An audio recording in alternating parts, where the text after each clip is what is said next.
the next thing we're going to focus on with the driver is your tempo. You don't want to swing out of your shoes on a driver swing. That's a very common mistake for amateurs, is really swinging way out of their shoes like that, which can lead to massive mishits. It doesn't end well. So you want to think of it as like what we were talking about with the mid-iron swing. Not too loose so you feel lazy, but not too much that you feel like you don't have any control over it. It should be right in the middle, about 80%. You make sure your alignment's correct. Again, no universal way of where the ball should go in your stance. Usually on the front foot is the most common. That's the one I use. Many tour players go off the front foot also. So I'm going out to the yellow flag out there. Make sure my alignment's correct. Make sure I have a wide arc.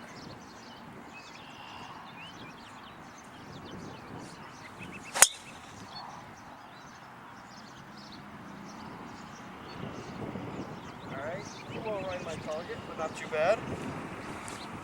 And another thing you want to focus here is keeping that back foot down. Same thing with mid-iron. If you bring that up, you can end up hitting behind the ball or topping. That can be pretty embarrassing when you're playing with your buddies. So, setting up again.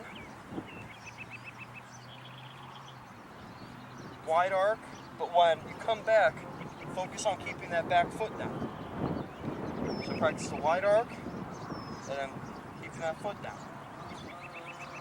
Set up.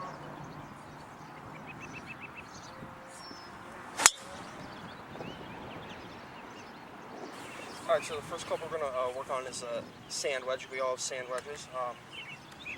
So setting up to the ball, alignment. You want to make sure your alignment is correct, especially with shorter wedge shots. You're trying to hit it close to the hole, so your alignment's crucial. I lay a club down. This helps me get my feet and kind of match my shoulders and everything to the target. So I lay a club down. I laid it down at the 150 mark, is where I'm aiming at. Make sure my feet is correct. Ball should be right in the middle of the stance. Shoulders parallel, hips parallel.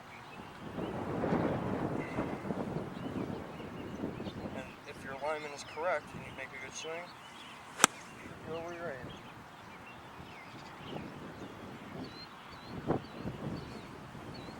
Alright, next thing we're going to work on is distance control. I see a lot of amateurs, they'll have 100 yards in and they'll take a full swing with a sand wedge and they'll chunk it. That's not something that you want to do. I focus on with, say I have a 100-yard shot and a full sand wedge will get me there if I hit it perfect. But I would rather take it down to a gap wedge, so like a 52 degree, the next club down, and take an easier swing, so like a 70% swing. Same tempo, but just not bringing it back all the way, bringing it back more like this. This will give me a better feel. This gives me a better feel for the ball. I feel more in control with my club.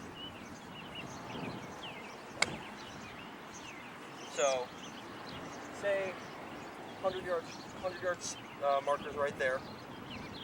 I have a sand wedge, so I hit my sand wedge about 120 yards. So a lob wedge would get me to 100 yards. But because I don't want to hit a full lob wedge because of the chance of hitting fat or thin because of a full swing, I'm going to hit a nice, easy sand wedge. And it should give me the control I want to get there. So I'm not taking it all the way back. It's going to be nice and controlled.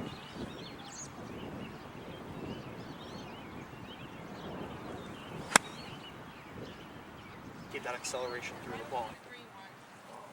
Another trick that I use to making good contact is when I set up for the shot is lifting up my back leg, kind of like when a regular shot on the follow through, how your leg is like that, kind of halfway. So I'll have it up like this, and this will help me get through the ball, hit the ball first, and drive through that ball. When you have it like this, sometimes you can pick it up like that and try and pick it out of the sand, and that's when it leads to hitting behind the ball, which is not what you want. So I'm aiming out that 150 marker. I've got my 8-iron, so it's about the right club. So you set up, make sure your alignment's right, just like regular full swing shot. Right before you go to hit, just lift up that back foot just a little, and it will feel weird at first, but it won't affect your swing at all. It just won't feel comfortable at first.